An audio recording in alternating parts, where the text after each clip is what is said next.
So welcome to some more Q&A with Durianrider. Let's get stuck straight into it. This is my this is my morning coffee. I just wake up, boom, let's rock and roll. Let's get some questions done. So Butcher's asking, can you help me out and break it down for me real quick, please? I'm not a vegan, but I want to make changes in my life.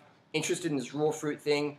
Worried about getting enough protein, eating enough calories. For the last week, I've been eating tons of bananas and crushing the smoothies, but I get hungry quick. I'm very active, mountain biking, rock climbing, gym, etc. I want to make sure I'm doing this right so I don't get bummed out. I saw the word diet in there, Butch. Get that word out of your vocabulary. This is a lifestyle. When we make something a lifestyle, it becomes something we can do forever. When it's a diet, then we get caught in this diet merry-go-round of, I'll try that diet or the paleo diet or try all these diets. It's got to be a lifestyle. It's a bit like cycling. When people get a mountain bike or whatever and they don't wear a helmet or they don't watch where they're going or they don't embrace the thing. They just get a bike and just go and ride it, but they don't really think about anything else, and they have a big crash or they fuck up their knees, their IT band gets tired or whatever, and people they just sort of isolate and fragmentise one area of their life. But it's got to be a whole lifestyle change. Like when you get a bicycle, you get into cycling, you need to get more sleep, you need to drink more water, you need to eat more calories so you can continue to cycle and enjoy it. You need to look at your stretching techniques, look at everything, your positive mental attitude, outlook, etc. You've got to look at these things. Otherwise, if you just do one little change, it's nothing's really going to happen, you know. Or you're going to run into some problems and go, oh, well, did that. It's like in cycling, people come into cycling, they don't change anything in their life. They still go out getting drunk with their mates, and I've got some friends who've got so much talent, but they are using their talent because they're going out on the whatever and just getting hammered and stuff. But they don't change their lifestyle. They bring that party lifestyle and the cycling lifestyle, so their talent gets capped when it could just be unleashed.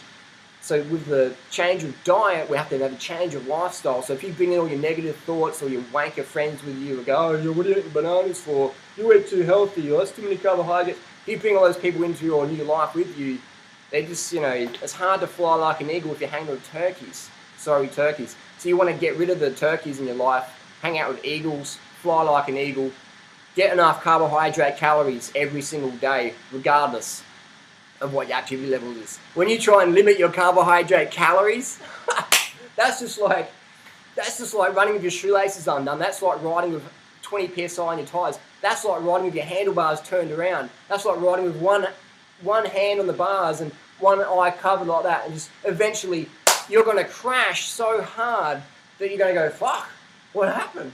What happened? You know, I see it all the time on the internet, just people writing books about it, making blogs about it, making YouTube videos about it, making names about it. Oh, I tried the raw food thing or the vegan thing, it didn't work for me, and I had orthorexia and anorexia, and I calorie restricted and tried to do 1,000 calories a day or 2,000 calories a day and be strong and big, and it didn't work for me, that vegan thing or the raw food thing.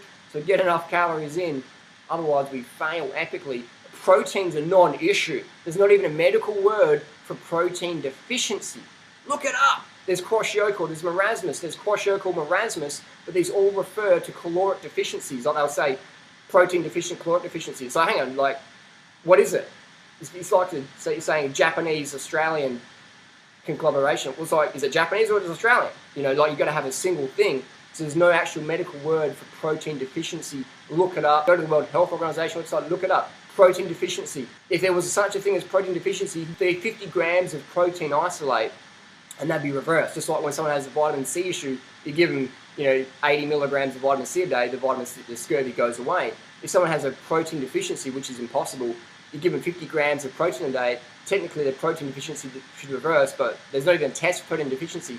But if you give these starving people who have protein deficiency, you give them 2,000, 3,000, 5,000 calories a day, miraculously the protein deficiency, aka the kwashiorkor marasmus, goes away. So there's not a medical word for protein deficiency.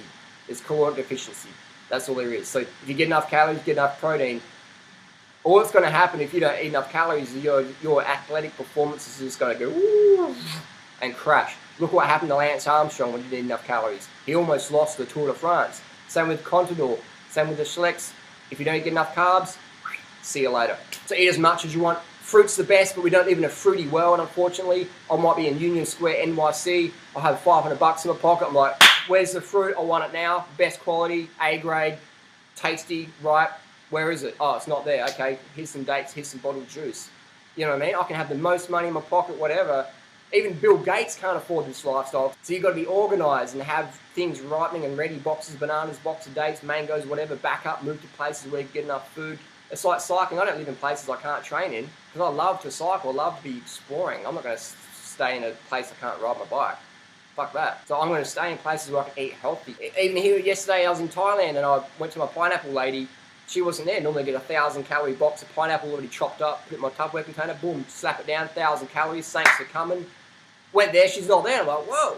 So I went down to the supermarket, got 2 litres of pasteurised juice, no preservatives, no flavours, just knock it back, 1,000 calories, sweet, thanks for coming, rock and roll. So have the backup plan. For me, it's juice or dried fruit. For some people, it might be rice or potatoes or things like that. The vegan McDougall style, Dr. Ornish, Dr. Bernard, Dr. Esselstyn, heartattackproof.com style website recipes. Low fat, low salt, no oil, no animal, vegan, whole food, plant carbohydrates. Fantastic way to stay slim and healthy for life. I'm a big fan of fruit. Fruit's the best, most nutrients per calorie, digests the best for the planet. But failing to get that in this sort of society where fruit is like, whoa, that's a lot of fruit you're going to eat there. That's like 5 bananas. And sometimes it's hard. Situational inconvenience can be your worst enemy. If you can get over the social disapproval from people going, well, you eat a lot of bananas, you like a monkey. So situational inconvenience can be a bugger. So have the backup food plans. Don't be like my friend who's obese, trying to do 811, and they're going from bananas. They can't get bananas, so they're not going to have the pasteurised juice like I have, because that's cooked. So what they do is they go straight past the pasteurised juice, straight to McDonald's, and have the Big Macs. And then they say, Harley, oh, I'm not really losing the weight, like, it's not really happening. And I'm like, get off the fucking Big Macs, get on the beans and rice if you run out of fruit, get on the pasteurised fruit juice, man. You'll be fucking laughing in no time. So that's the secret. Protein's not an issue. Get enough carbohydrate calories from your favourite fruits, get the early nights, get the sleep, get your bike measured so your seat height's not fucking up your knees, things like that. Hang around better people and you're laughing.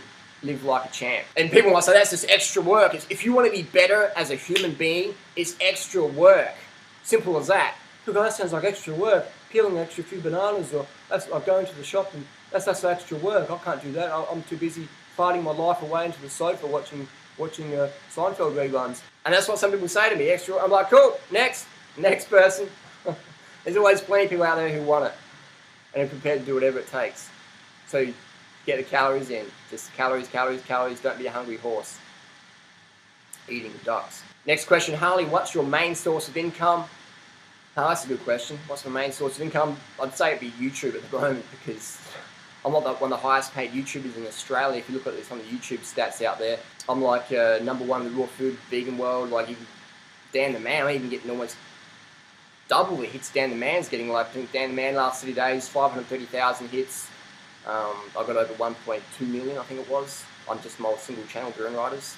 So 1.2 million, Dan the Man, 530,000. Kevin Jarney, I think Kevin just scraped over 100,000 views in the last 30 days.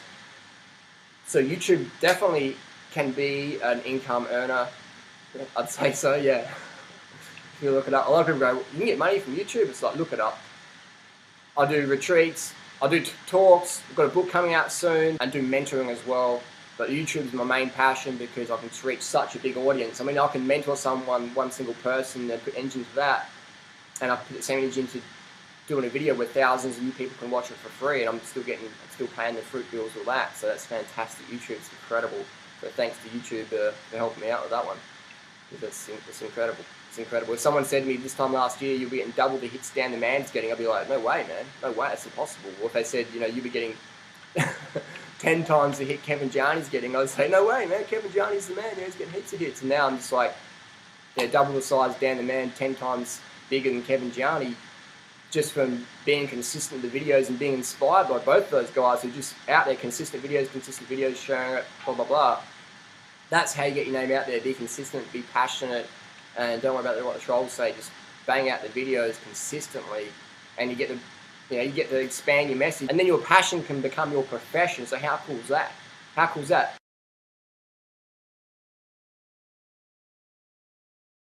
I started working in a factory one time back in '97, and I really hated it, but it was good money, and I was saving up to buy a new bicycle.